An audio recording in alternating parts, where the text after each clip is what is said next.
Hello and welcome to a new webcast from the Belt and Road Institute in Sweden. My name is Hussein Askari. Today, I would like to bring a number of very urgent issues given the situation in the world, but also the major changes that are taking place simultaneously, which many people are not aware of, concerning the shift of global economic and strategic power into new areas. And also, of course, this brings also a potential of global confrontations if things are not changed.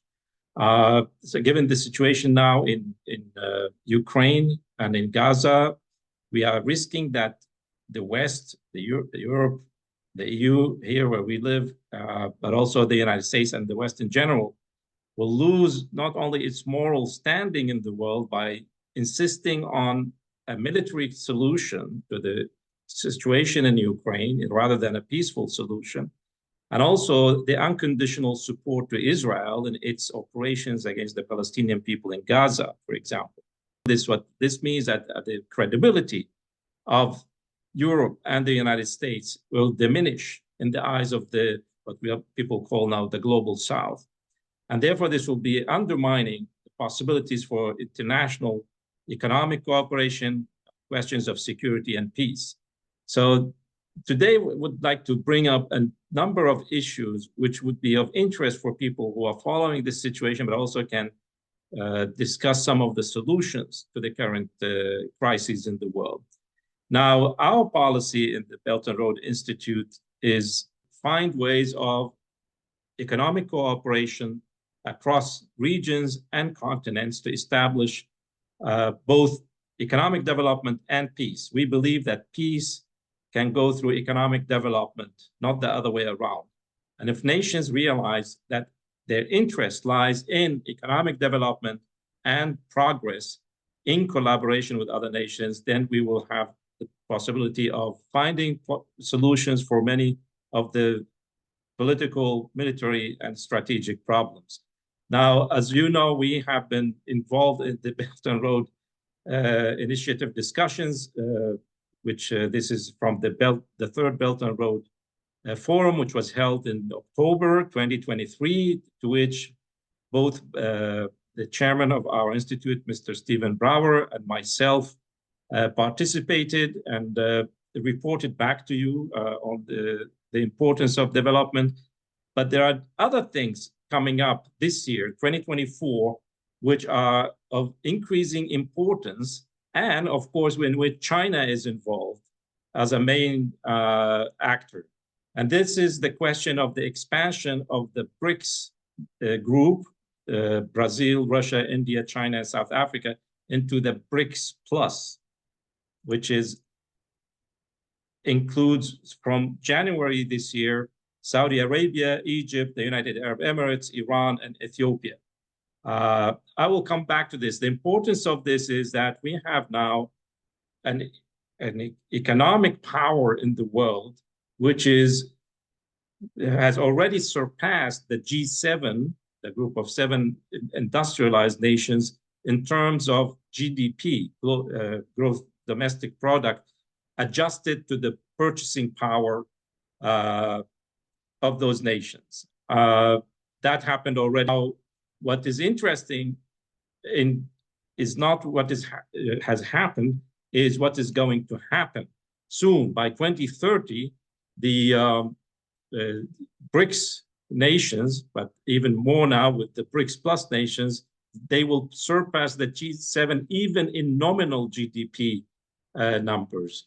And they will continue to rise and develop while the Western powers in the G7 will continue. If they continue the current policy, of course, they will stagnate into the future. Now, what is interesting, I want to bring up, there are certain aspects of the inclusion of especially Saudi Arabia, Egypt, United Arab Emirates, Iran, and Ethiopia. Of course, Argentina was invited, but the new president opted out. What we have here is now a number of nations that are located in a very, very strategic crossroads of continents between the Indian Ocean and the Mediterranean, between Asia, Europe, and Africa. But there are other aspects to the nations involved now in the BRICS Plus. By the way, all these nations in the region are members of the Belt and Road Initiative too.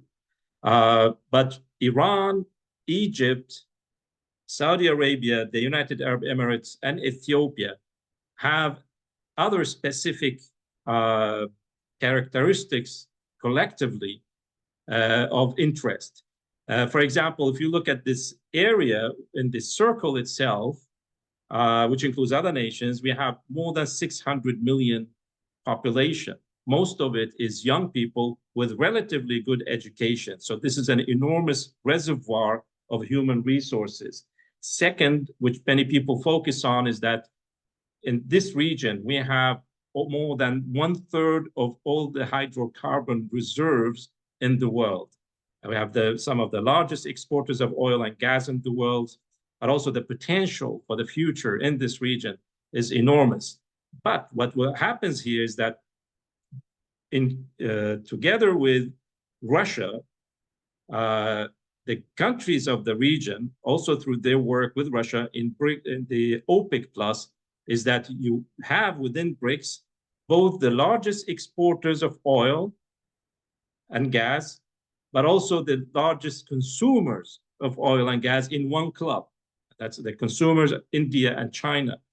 And therefore, what this means is that two important things, that you will have those nations controlling the pricing, but also the use of currencies in the transactions of the oil.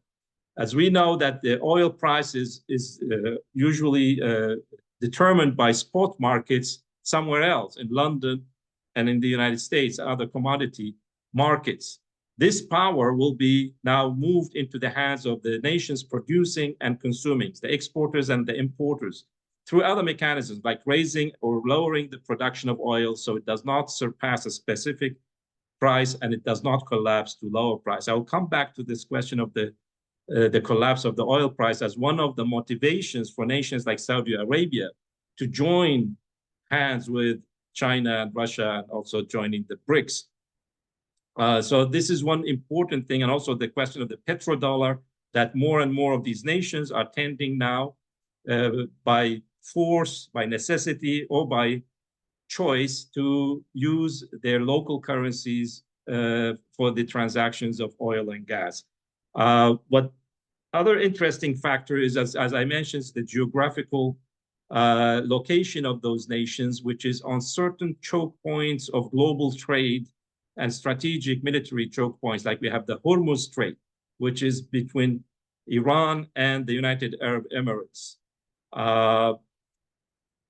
And both of them are now BRICS members. We have the Suez Canal, which is under Egypt's control, which is a BRICS member. We have now, which is much in the news, the Bab el-Mandeb Strait, where Yemen has declared that it's going to, because of the Israeli policy in Gaza, it's going to attack Israeli vessels or ships servicing Israeli ports, and now even American and British ships, because the United States and Britain are bombing Yemen.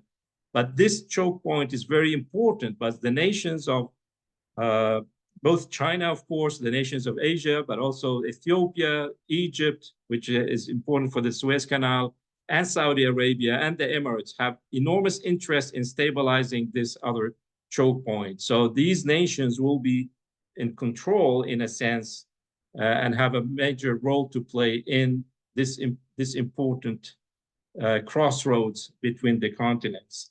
Another important point is the fact that the Gulf countries, Saudi Arabia and the Emirates, they have in their sovereign wealth funds reserves, financial reserves of up to Saudi Arabia and United Arabs between $2 and $3 trillion. But all the Arab Gulf countries have about $4 to $5 trillion in reserves in the sovereign wealth funds. Traditionally, these resources were invested heavily in Western financial, banking, and real estate markets.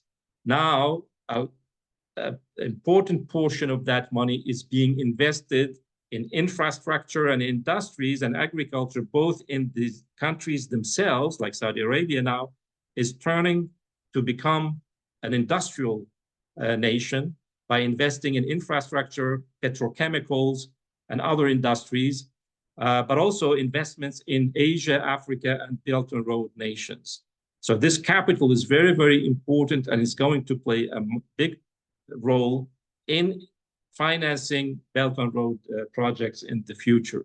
So these are important aspects to be taken into consideration on why the inclusion of Iran, Saudi Arabia, Egypt, Ethiopia is so important within the BRICS constellation and the global south.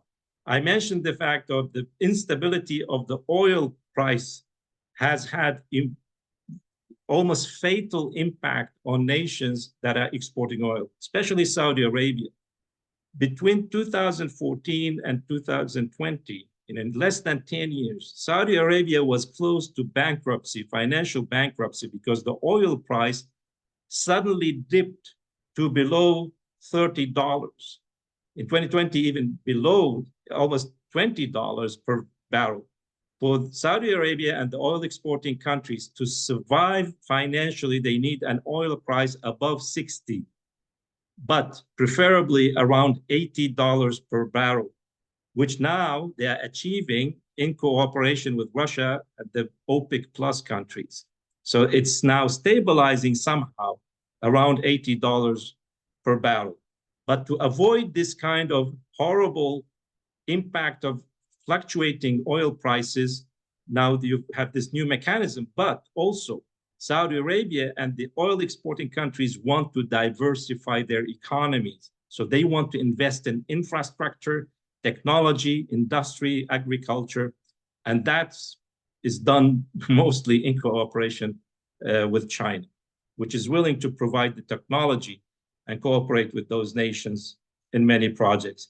Another very important geopolitical issue is that success of China to help in normalizing relations between Saudi Arabia and Iran. Now, both of them are two members of the BRICS now, but also potentially Saudi Arabia will be in the Shanghai Cooperation Organization.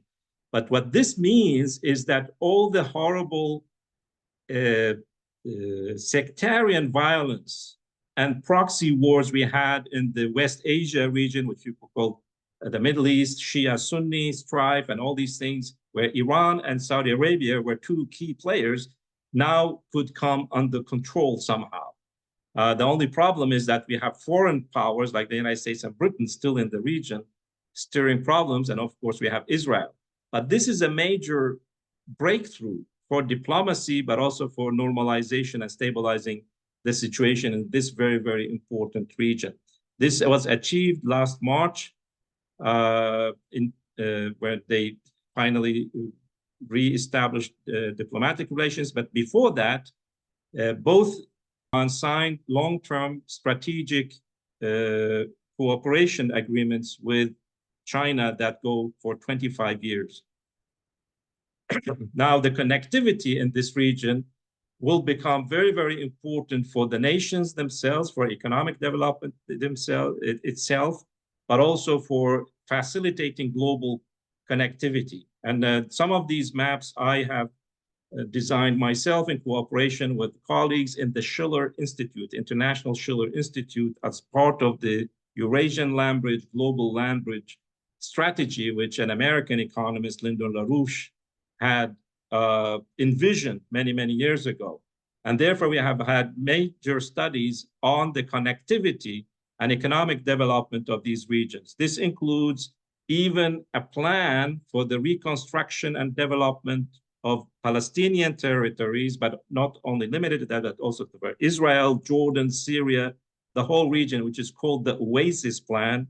And I will attach a video which my colleague in the Schiller Institute, Jason Ross, produced recently, explaining what the Oasis Plan is about. But of course, first of all, we have to have a ceasefire in Gaza and the Palestinian territories, and a two-state solution must be pushed heavily. But without economic development, we will come back to the same problem as happened with the Oslo agreements in 1993. Now, we had also important interventions in the discussion on the reconstruction of Syria through a specific plan called Operation Phoenix for the reconstruction of Syria and connection to the new Silk Road. We have presented ideas to the Iraqi government on building economic corridors in Iraq itself, but connecting them to the Belt and Road and New Silk Road. We also presented a plan for the reconstruction and unification of Yemen by building infrastructure projects to internally connect Yemen, the different parts of Yemen, but also benefit from Yemen's strategic location as a bridge between Asia and Africa to benefit from that position for its own economic development.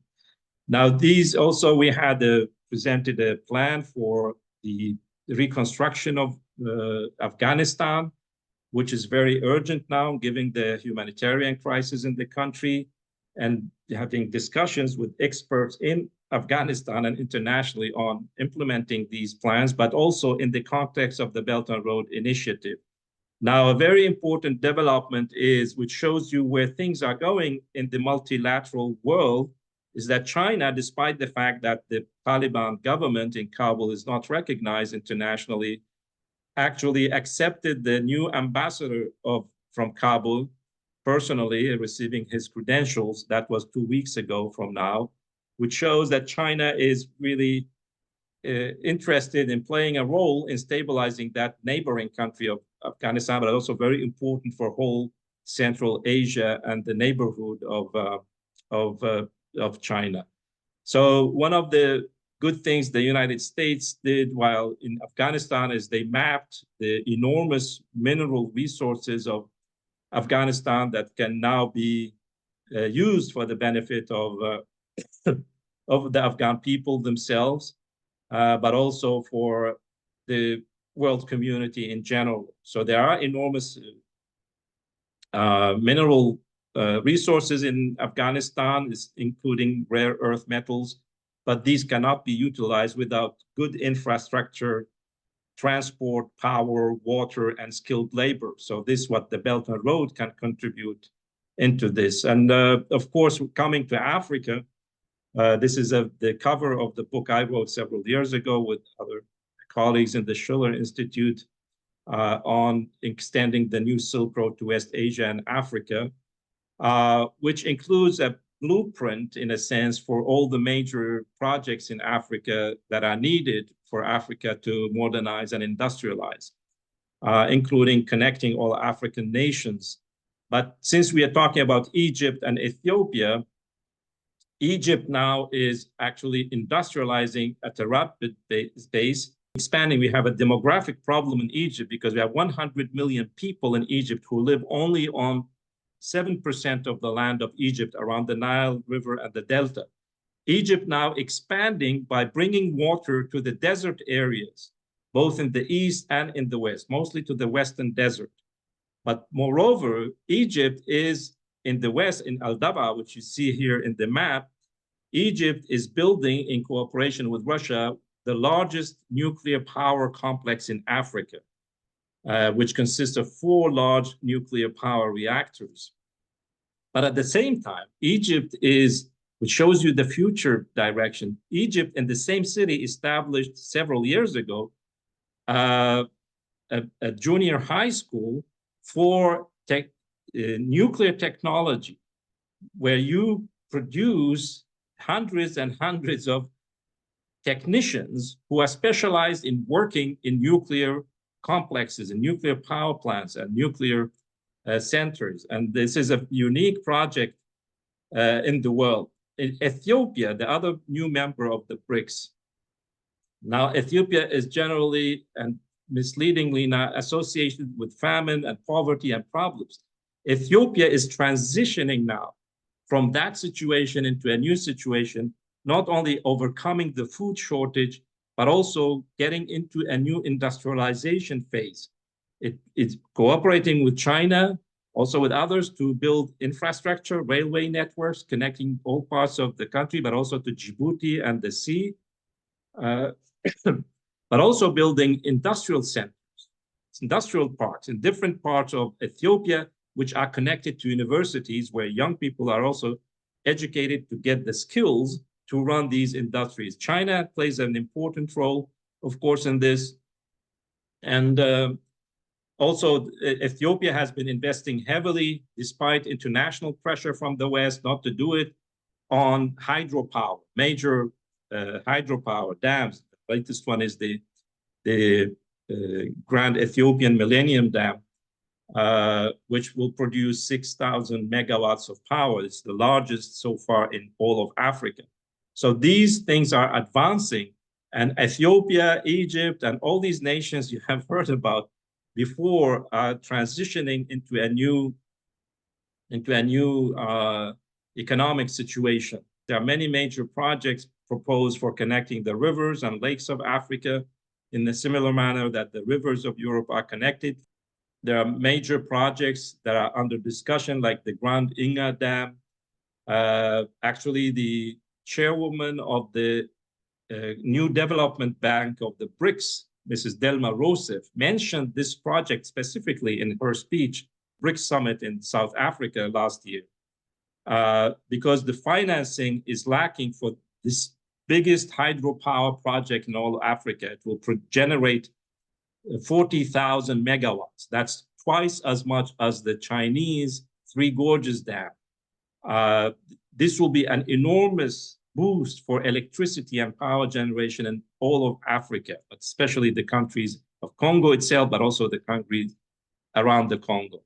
We have, as I mentioned, nuclear power development now agreements, mostly with China and Russia, African nations. This is the only existing commercial nuclear power plant in South Africa, the Coburg power plant, but many nations in Africa have ambitions to develop the nuclear sector in cooperation with other nations. Europe and the United States are welcome to participate in this, but they are not showing willingness to do that.